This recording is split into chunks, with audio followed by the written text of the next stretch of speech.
Olá, terceiro ano, tudo bem? Nós estamos na nossa segunda videoaula, em que estamos nos aprofundando sobre a compreensão do que é o Estado, dentro de um tema maior, né, que nós estamos trabalhando, que é cidadania e democracia, né? Conforme eu falei na primeira videoaula, é impossível entendermos cidadania e democracia de forma plena, se nós não entendermos a estrutura do Estado, né? Uma vez que a grande maioria das nações, dos grupos sociais, enfim, dos países do mundo estão organizados a partir do Estado, né? Então é muito importante entendermos como o Estado funciona, para nós entendermos também como funciona a cidadania, né? E, obviamente, mais para frente também entendermos como esse exercício da cidadania pode se dar ou não de forma democrática, tudo bem? No primeiro vídeo, eu expliquei para vocês o que é o Estado e expliquei para vocês o surgimento do Estado, né?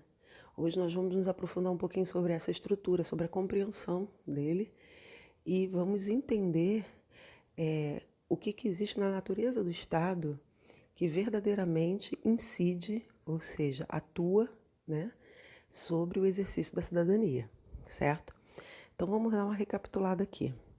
Primeira aula eu falei sobre o que era o Estado, né? Um conjunto de instituições, certo? No campo político, no campo administrativo, né? Que organiza um território, organiza uma nação, organiza um grupo social, né? Um povo, vamos dizer assim, como a gente costuma falar popularmente, né? Geralmente a gente não fala grupos sociais, a gente fala povo, né? População. Então o Estado ele é o quê? Um organismo, né? Ele é um corpo que está organizado, certo? Para dar conta de um território, né? Em todos os âmbitos, no âmbito econômico, no âmbito governamental, no âmbito ideológico, ou seja, na maneira como essa nação constrói e lida com a sua cultura, com suas ideologias, ou seja, seus valores, né? E o Estado ele existe para quê? Para regular, certo? Todas essas atividades que existem dentro de uma nação, certo? Então o Estado media, regula as atividades econômicas, as atividades sociais. Ele media e regula a nossa cultura, ele administra a nossa vivência em sociedade, ele tenta dar conta, certo? Pelo menos na teoria, de mediar, de facilitar, né, que a vontade popular ela seja plenamente exercida. Ou seja, o próprio Estado em si, ele tem um caráter cidadão. O próprio Estado em si, ele exerce cidadania, porque ele é construído, ele é organizado para dar conta da vontade popular. Pelo menos na teoria deveria ser dessa forma, certo? Então o Estado existe para que os grupos sociais que nele habitam, né, que estão sob a sua regulamentação, que estão sob aquele determinado território, para que esses grupos sociais possam viver com o mínimo possível de desigualdade social. Na prática, a gente sabe que as coisas funcionam de uma maneira um pouco diferente. E é por isso que o tema do Estado está tão junto do tema do exercício da própria cidadania. Porque nós sabemos que as contradições que existem no âmbito social, as contradições que existem nos grupos sociais, elas aparecem justamente na atuação, na ação do próprio Estado, certo? Então, o Estado é um conjunto de instituições que tem essa prerrogativa, né, de organizar a nação, o território, o grupo social. Organizar administrativamente, organizar politicamente, organizar economicamente e organizar também ideologicamente, certo? Então, avançando aqui, o Estado ele tem uma composição, né? Como que é essa composição? Ela é feita a partir de instâncias, né? A instância governamental, a instância jurídica, né? Administrativa, a instância da defesa, né? Porque um território ele precisa de um corpo de defesa, né?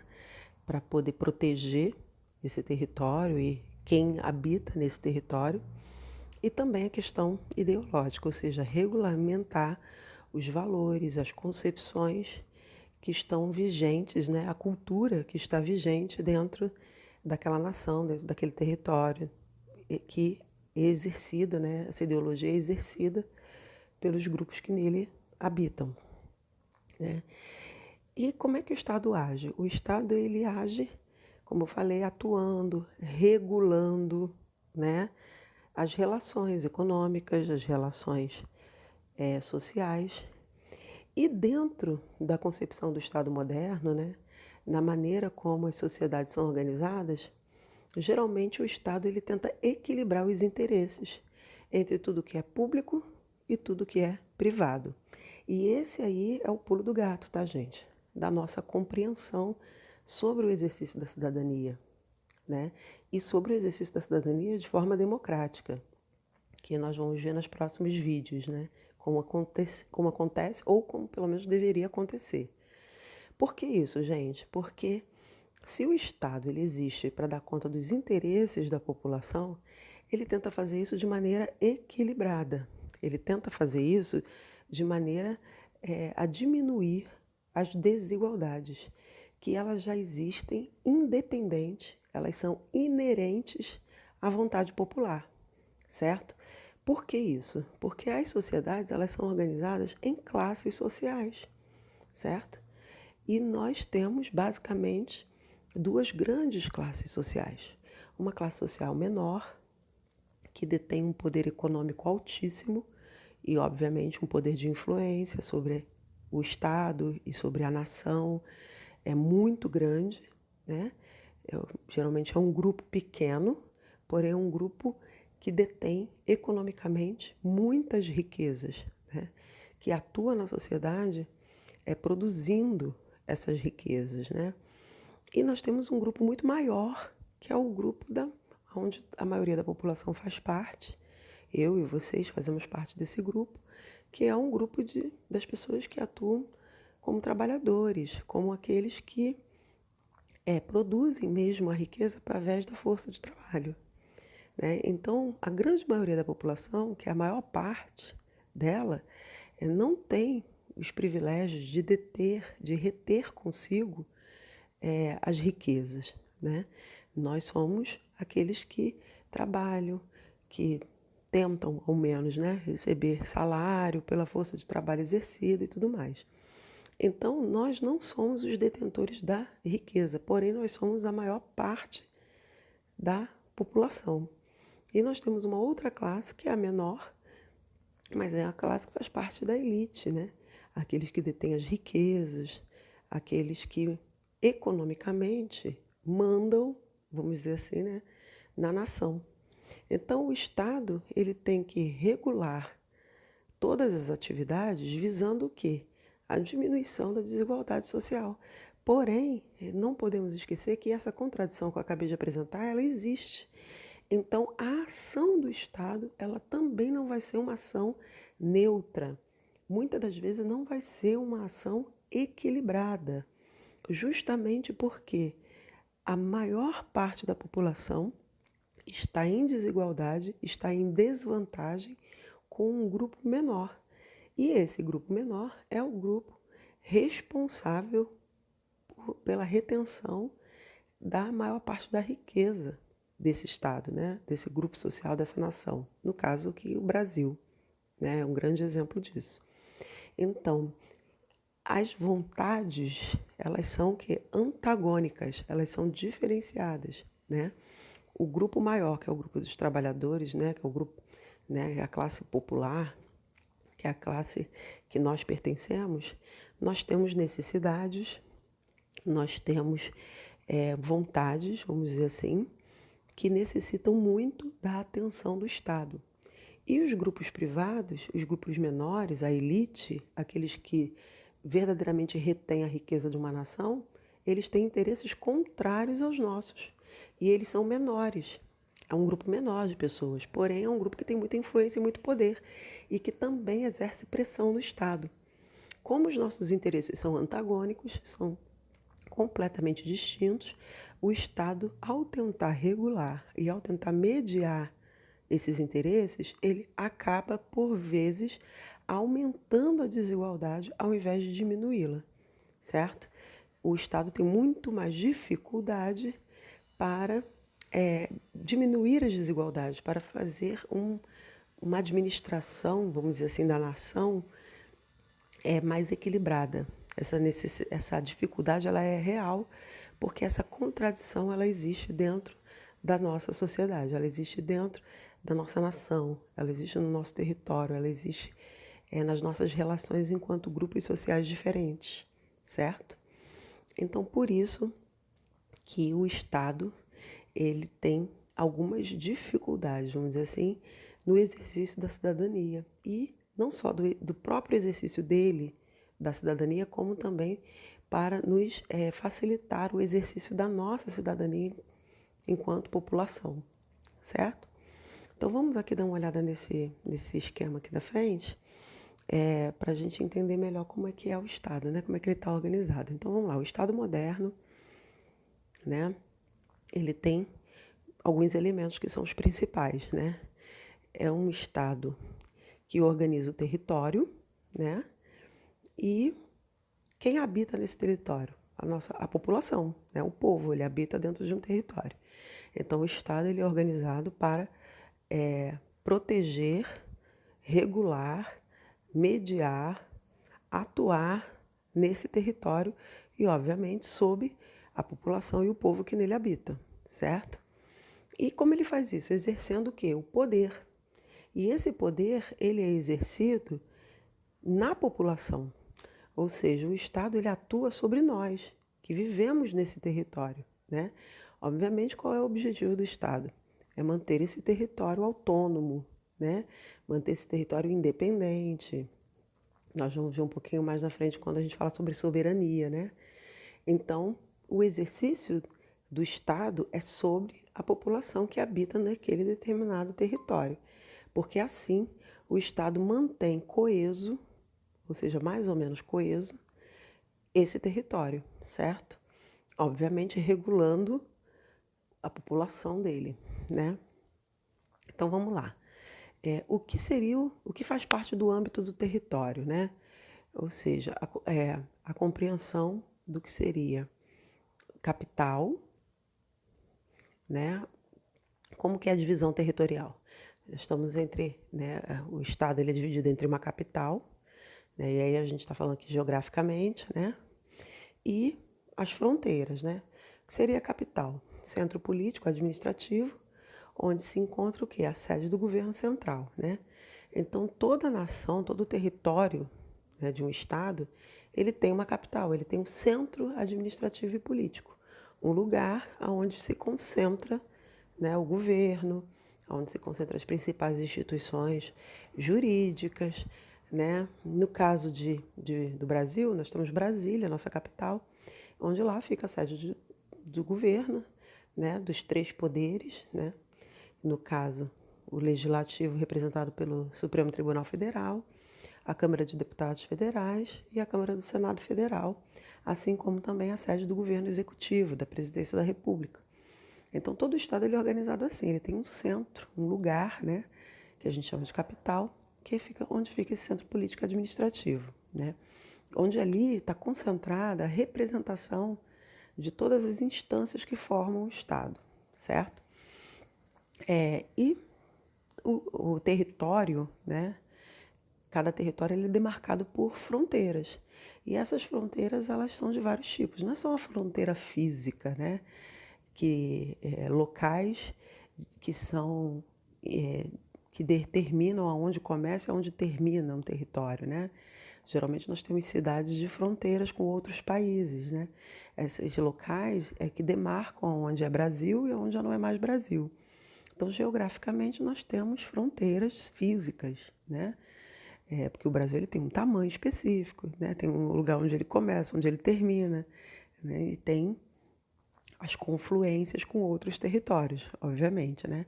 Mas não existe só esse tipo de fronteira, que é a fronteira física. Existe também a fronteira política, a militar e a comercial, né? Como está colocado aqui no esquema para vocês. Ó. A fronteira política é onde marca os limites, onde termina o Estado e começa o outro. Né? Como eu falei, a fronteira política está muito próxima na nossa compreensão da fronteira física mesmo, né? Então, politicamente, existe um local de atuação, um local específico de atuação. Então, o governo brasileiro vai atuar dentro do território brasileiro. Ele não pode atuar no território boliviano, por exemplo, no território argentino. Então, onde começa Brasil, onde termina Brasil e começa outro estado, outro território, politicamente a atuação brasileira vai ser somente dentro do território brasileiro. Então, todas as medidas de governo, todas as leis, tudo aquilo que o Estado instituir só vai ser válido dentro do território brasileiro. Então, politicamente existe essa fronteira aí, né? A gente não pode mandar no território dos outros, né? Somente no nosso. Tem a fronteira militar, né? Que trata da proteção militar dos locais, principalmente locais estratégicos. Que locais estratégicos são esses? A capital, as capitais das regiões administrativas que existem, né? Que a gente também chama de estados, né?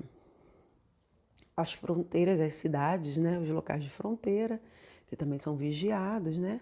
O entrar e o sair do território brasileiro tem ali um exercício militar sobre isso.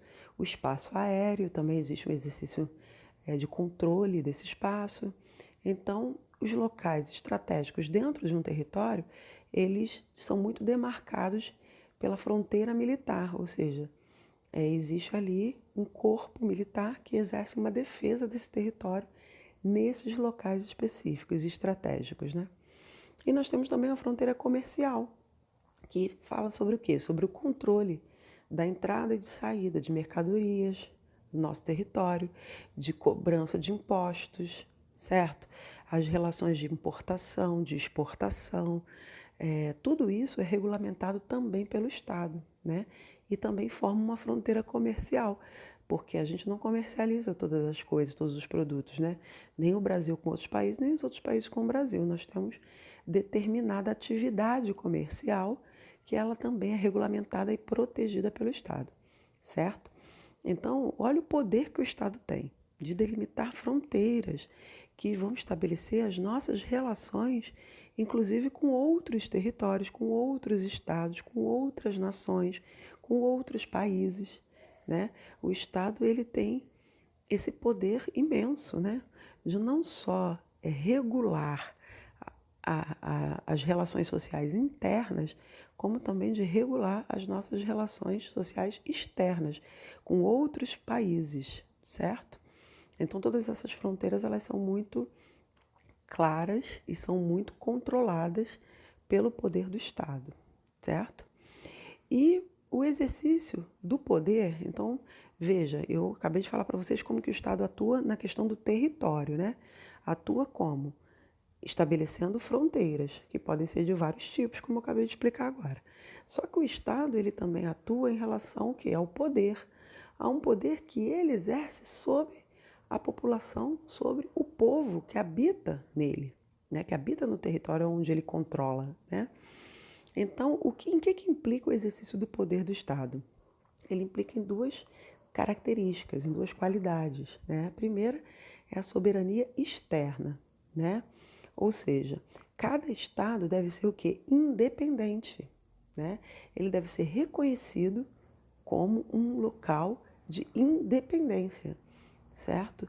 Que exerce o quê? Soberania, ou seja, nada que seja organizado em termos do Estado brasileiro pode ser contestado por outros estados, né? Na teoria, pelo menos, nós não podemos sofrer influência, vamos dizer assim, de outros países, de outros estados, né? Nós não podemos ser obrigados a viver sob regras de outros territórios, de outros locais, certo?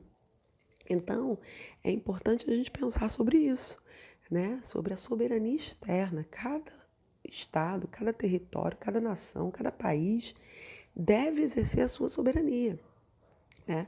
Para isso existe um corpo militar, né, de defesa desse território, para que não seja possível nós sofrermos, como acontecia muito no passado, principalmente na era medieval, né, sofrermos o quê? Invasões, sofrermos o quê?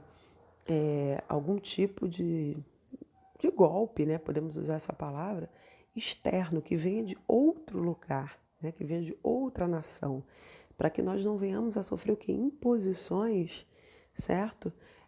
De outros locais. Então, a soberania, ela é extremamente o quê? Importante. Cada estado deve ter a sua soberania, né? Ou seja, deve ter o seu conjunto de regulamentações próprias para seu território, sem que deva sofrer influência externa, certo? Então, para isso, cada estado tem o quê? O seu chefe, né? Seu chefe de estado. Ele existe para quê? Justamente para ele ser o representante, para ele ser aquele que vai ser o reconhecido como líder, como aquele que vai lutar, né, para manter a soberania, ou seja, a independência daquele território. Então, dentro do território brasileiro, só vale aquilo que é constituído, né, pelos brasileiros, pela população brasileira e regulamentado pelo Estado, né? É necessário entender que é importante demais nós preservarmos, né, o nosso direito de viver da maneira como achamos melhor, sem que necessariamente a gente venha sofrer influências ou interferências externas. É claro, gente, que eu estou colocando aqui para vocês a teoria, né, do que é o Estado, mas nós sabemos que na prática as coisas não funcionam muito bem assim. Notícias e mais notícias nos jornais, na mídia, na internet, todos os dias nos mostram, né, essa soberania estatal sendo desrespeitada no mundo inteiro, né? Por exemplo, vou dar um exemplo aqui, Cuba, né, já há mais de 50 anos, né, enfim, organizou o seu estado de uma determinada maneira e desde então, né, a partir de então, depois de alguns anos, vem sofrendo um embargo econômico. Né? Estou aqui dando para vocês um exemplo. O que é um embargo econômico? Outras nações se reuniram e determinaram que iriam, entre aspas, vamos botar essa palavra aqui que não é a melhor, mas ela vai explicar bem, boicotar a economia cubana, vamos dizer assim, né?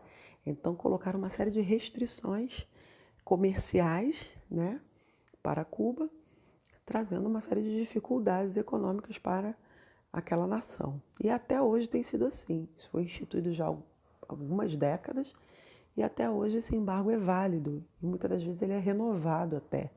Então isso traz um prejuízo para aquela nação, que é a nação cubana. Né? E isso é um exemplo de influência externa, ou seja, a soberania do Estado cubano está sendo o quê? Questionada, tá? Mas eu estou trazendo isso aqui como um exemplo porque existem inúmeros outros exemplos que a gente pode citar. Inclusive, quando estoura uma determinada guerra num determinado lugar, geralmente é uma interferência na soberania daquela nação, daquele Estado que está recebendo aquele ataque de guerra, enfim. Né? Então, não é uma coisa fácil. Como eu acabei de falar para vocês, a sociedade, as sociedades, elas possuem uma contradição inerente, que é o interesse da classe trabalhadora e o interesse da burguesia, ou seja, da classe dos produtores. Esses interesses são antagônicos, né? Eles são contrários. E também a quantidade de pessoas que estão numa classe é muito superior à outra. Então nós temos uma classe trabalhadora imensa, enorme, que está submetida aos interesses de uma classe muito menor, que é a classe burguesa. Esse conflito, tá, de classes, esse conflito de interesses, é esse conflito que traz todas as contradições que o Estado deveria regular, deveria mediar, deveria diminuir e muitas das vezes não consegue, certo? Porque é difícil administrar de maneira equilibrada uma nação que está sob uma grande contradição, né? E isso não só acontece no Brasil, como acontece no mundo inteiro. Então, por isso, vira e mexe, nós estamos tendo exemplos por aí de uma soberania que está sendo atacada, a soberania estatal, a soberania de um território, de uma nação, é muitas das vezes questionada e ao mesmo tempo atacada. Por que isso acontece? Quando os conflitos de interesses de classe estão assim no nível máximo. Aí geralmente é quando acontece, né, um ataque a essa soberania, tá bom? E uma outra característica que o Estado tem, que diz respeito ao poder do Estado, é a sua legitimidade, capacidade de fazer obedecer uma norma, de convencer de que uma norma deve ser secundária, de que uma norma deve ser o quê? Primária e de que uma norma deve ser o quê? Seguida, né? Então, uma das instituições do Estado é a instituição jurídica, ou seja, é o Estado que produz, né, que organiza a produção o quê? De leis. É o Estado que diz quais são os deveres e quais são os direitos da população que vive naquele território. É lógico, gente, que toda essa composição de legislação, ela, obviamente, pelo menos na teoria, deve ser organizada de acordo com os interesses populares, né? Os interesses da população, certo? Então deveriam ser, né, direitos e deveres que são de extrema importância para que uma nação, para que um território possa se fortalecer, se desenvolver, né, e estar sempre o quê? Coeso, né? Coeso significa junto, né, ligado. Então, muitas das vezes não é assim que acontece, né? Mas toda a parte de legislação, de cumprimento de deveres, de normas, né, de vivência em sociedade, é o Estado que regulamenta e deveria ser todas essas normas, para promover o equilíbrio, para promover a diminuição das desigualdades sociais, certo? Nem sempre funciona assim, por causa dessa contradição que eu acabei de falar para vocês, que existe por causa do conflito das classes sociais. Então, as legislações que existem e que protegem os interesses da burguesia não atendem aos interesses da classe popular. E o contrário também acontece. A legislação que protege a população de um modo geral, a classe trabalhadora de um modo geral, geralmente também não favorece a burguesia, essa classe privada menor que a gente conhece aí. Então, esse conflito que existe entre as classes é um conflito que sempre vai incidir sobre a atuação do Estado, tá, gente? O que vocês precisam guardar na cabecinha de vocês? O Estado é um organismo muito poderoso, certo? É o organismo que administra a nação. Então, se esse Estado, ele, por vezes, atuar mais em prol da classe burguesa, ele automaticamente está desfavorecendo a classe trabalhadora.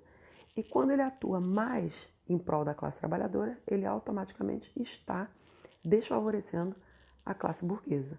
Então, essa contradição, ela traz um impedimento, tá, para que o Estado possa exercer o seu papel administrativo, governamental, seu papel de regulador das relações sociais, das relações econômicas, políticas, culturais, de maneira equilibrada, certo?